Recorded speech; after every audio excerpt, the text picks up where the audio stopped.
Bonjour à tous et bienvenue à cette cinquième vidéo de la série Cisco Packet Tracer de 0 à Hero. Donc aujourd'hui nous allons continuer la vidéo numéro 4 qui concernait la configuration d'un serveur DHCP. Donc dans la vidéo numéro 4 nous avons vu comment est-ce qu'il fallait configurer un routeur en tant que serveur DHCP. Et dans cette vidéo numéro 5 nous allons donc voir comment utiliser un serveur dédié pour assurer le même rôle. Donc ici, pour commencer, je vais donc prendre cette adresse IP pour la mettre ici. Parce que rappelez-vous, cette interface représente la passerelle par défaut pour tout ce réseau. Donc je vais donc me connecter au routeur.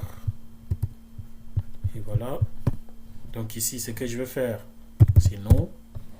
Après, enable conf terminal, la première commande toujours no IP domain lookup, c'est très important. Après je vais donc configurer l'interface G0 bar 1 IP address 192.168.10.1 255.255.255.0. Après je tape no shut pour activer l'interface. Donc ici au niveau du routeur nous avons terminé.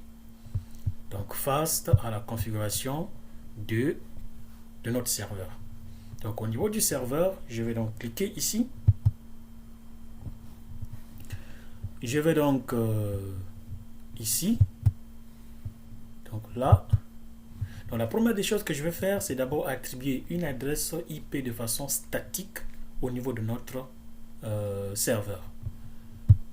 Donc rappelez-vous, même dans un réseau pratique, dans la réalité, tous les serveurs doivent avoir des adresses IP en statique et non en dynamique. Donc 192.168.10.2, le masque de ce réseau est là, et la passerelle par défaut c'est 192.168.10.1. Et le DNS, vous vous rappelez comme on l'avait fait dans la vidéo numéro 4, je vais garder la même chose. Et voilà, c'est fait. Donc là, je ferme ici. Et je vais partir sur service. Et là, je vais sur DHCP. Et c'est ici que je vais faire ma configuration. Donc ici, ça c'est carrément le pôle du serveur. C'est-à-dire le réseau en fait. Parce que vous vous rappelez que dans la configuration du serveur DHCP, nous avons vu qu'il fallait mettre le pool d'adresse. Donc ici, il faudrait spécifier la taille du réseau, y compris l'adresse IP de la passerelle par défaut, mais aussi l'adresse du DNS. Donc ici, ça c'est un pool qu'on ne peut pas changer de nom. C'est-à-dire que vous ne pouvez pas éditer le nom, vous ne pouvez éditer que le reste des informations. Donc là, je vais donc mettre l'adresse de la passerelle par défaut, 192.168.10.1. Ici, je mets l'adresse du DNS, 8.8.8.8. Et là, je vais mettre donc la plage d'adresses, c'est-à-dire le pool d'adresses, l'ensemble des adresses qui pourront être attribuées au niveau des ordinateurs.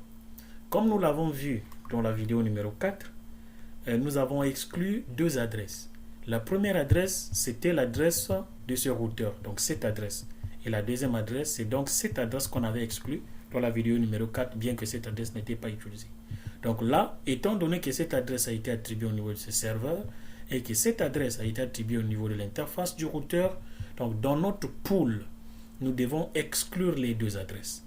Ça veut dire quoi? Ça veut dire que l'attribution des adresses devra commencer à partir de l'adresse 10.3. Donc c'est ce que nous allons faire. Nous allons configurer au niveau de notre routeur et au niveau de notre serveur plutôt. Donc là, start IP address. Donc 192.168.10.3. Ça commence par point 3 et nous gardons le même masque. Et ce qu'il faut faire, il suffit juste de faire save. Je fais save, ça a enregistré les informations. Maintenant, je vais donc ajouter le pool d'adresse. Vraiment le pool d'adresse qu'il faut. Je vais là.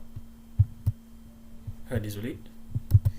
Je vais donc ici, je vais dire voilà. Bon, de toutes les façons, même ça peut déjà fonctionner. Ça peut déjà fonctionner. Donc du coup, je vais juste, ce que je vais faire, je vais juste activer le service. J'active juste le service et je ferme comme ceci. Et voilà. Donc si j'avais un autre pool d'adresses, je pouvais bien ajouter. Donc ici, je vais maintenant essayer de récupérer des adresses au niveau des ordinateurs. Je vais cliquer ici. Bon, là, c'était déjà, donc ici, c'était déjà en DHCP. Voilà, c'est 3. Je vais essayer de récupérer à partir de cet ordinateur. Là, DHCP. Et voilà, nous avons 4. Et là, je peux aller récupérer ici. Et là, nous avons 5, ainsi de suite. Donc voilà à peu près comment est-ce que vous pouvez configurer le DHCP en utilisant un serveur dédié. Dans la quatrième, en fait, dans une vidéo différente de celle-ci, je vais maintenant vous montrer comment faire ce qu'on appelle du multi-pool. C'est-à-dire que faire, par exemple, de ce routeur, un serveur DHCP, mais qui est capable de donner plusieurs pools d'adresses. Donc, nous allons nous retrouver dans la vidéo prochaine. Je coupe cette vidéo et nous allons nous retrouver dans la vidéo numéro 6. Merci beaucoup et à très bientôt. Likez, commentez et n'oubliez pas de vous abonner pour toutes les autres vidéos qui viendront pour notre série Cisco Packet Tracer de 0 à Hero. Merci et à très bientôt.